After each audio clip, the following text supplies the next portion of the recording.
Hello there and welcome to this video. You know, we do have might be considered a crisis. We have literally hundreds of thousands, millions of kids graduating from high school and college, and they've got no clues how to deal with money. For that matter, there's millions of adults who've been at it for a while who don't have a clue about financial literacy. It matters. And in today's video, we're going to be talking about what it is and why it matters. So stay tuned for that.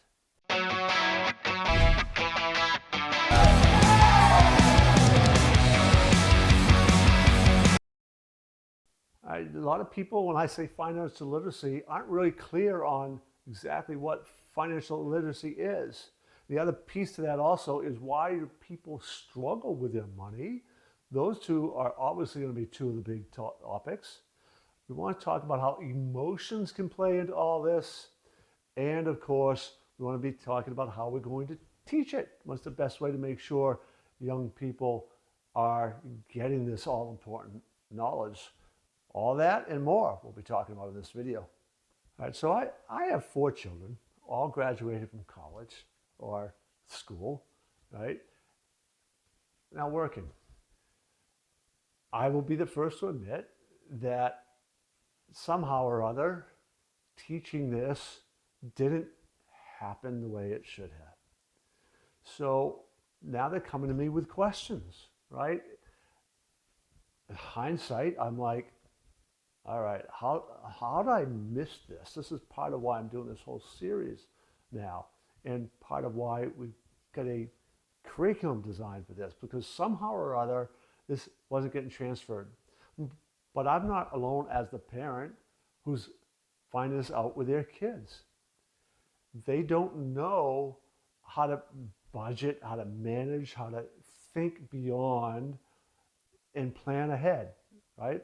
So, oh man, I'm gonna be making 50,000+ a year. Man, that's more than I've ever made in my life.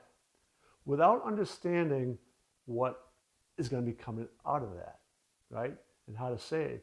Also, many of this younger generation begin to think, oh, I still got to tell this story, because I still remember my wife and I kind of got irritated by this letter to the editor from a 20-something-year-old who was complaining in this letter to the editor about the high rent prices for a 1-bedroom apartment up in one of the more poshest part of our city, and how she couldn't afford that.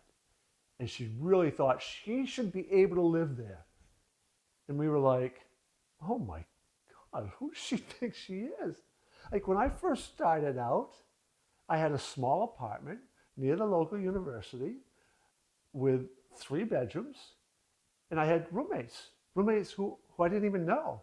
I found them through ads, or actually the first place met somebody, right? Like, and oh yeah, I need a roommate.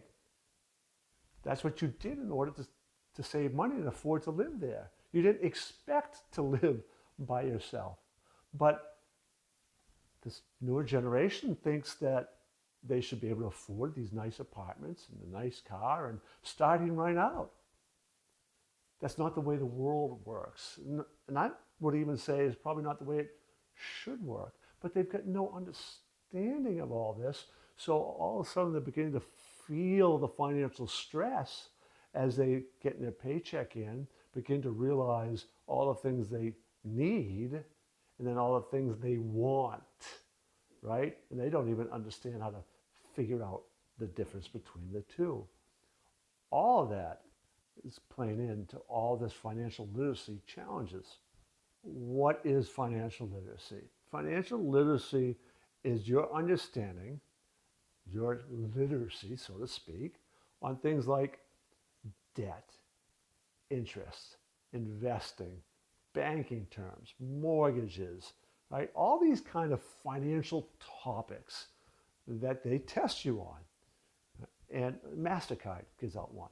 And I'm pretty sure that they reported even Ivy Leaguers, so kids who are graduating from Harvard and beyond Ivy League, like Stanford University, right? Elite colleges roughly 50% of them graduating weren't passing these financial literacy tests. So they don't really understand these important considerations as you begin to manage your money, right? When you manage your money, you want to understand where it needs to go. You want to be able to understand savings and mortgage interest and how that factors in, compound interest, right? You need to have the language available so that you can properly analyze where your money's coming in, where you want it to go, and how to best reach your financial objectives, your goals, your dreams, all that stuff financially. If you don't understand the language and what goes into it, that's a lack of financial literacy, and that's what's going to impact your ability to save for retirement, for your kids' college education, have those things that you really want, desire. That is what struggles are facing millions of Americans, especially young people today. Now, of course, I want to talk about the importance of mindset in all this, right? And you're going to be hearing this frequently because it is such a huge part of this. The beliefs that I carried with me about money, about wealth, about poverty, things that I picked up by watching particularly my father. He was the money guy in our family. And through those observations, and sometimes direct lessons from him, began to shape my beliefs, but also my emotions.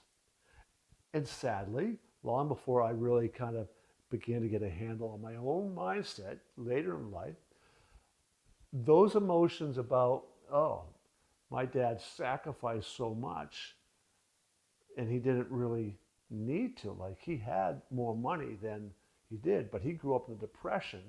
And I'm like, I'm not going to do that. I'm going to not just save for a rainy day. I'm going to invest in memories for my kids. Now, don't want to make too much of a moral statement here with that.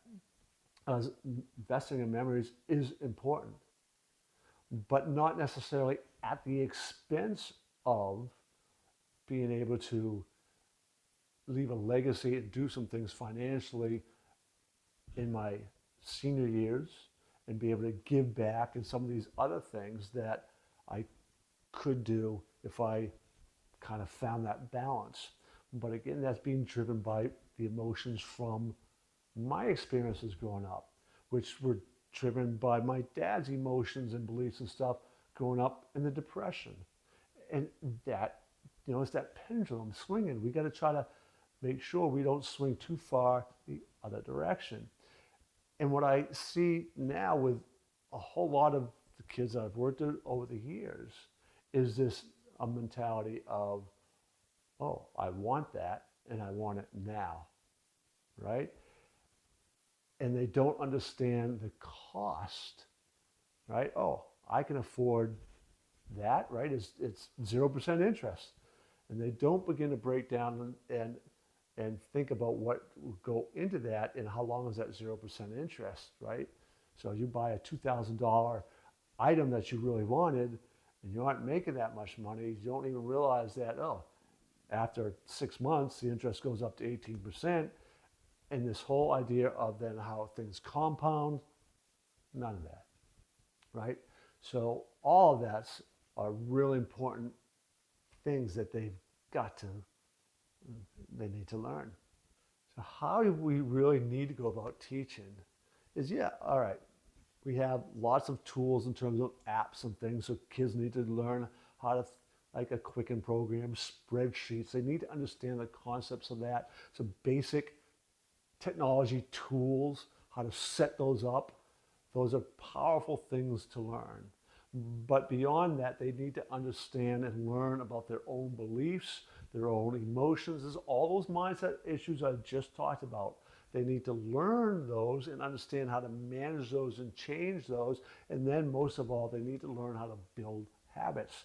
It's not just learning it. We got to guide them through that. We got to coach them through the whole process.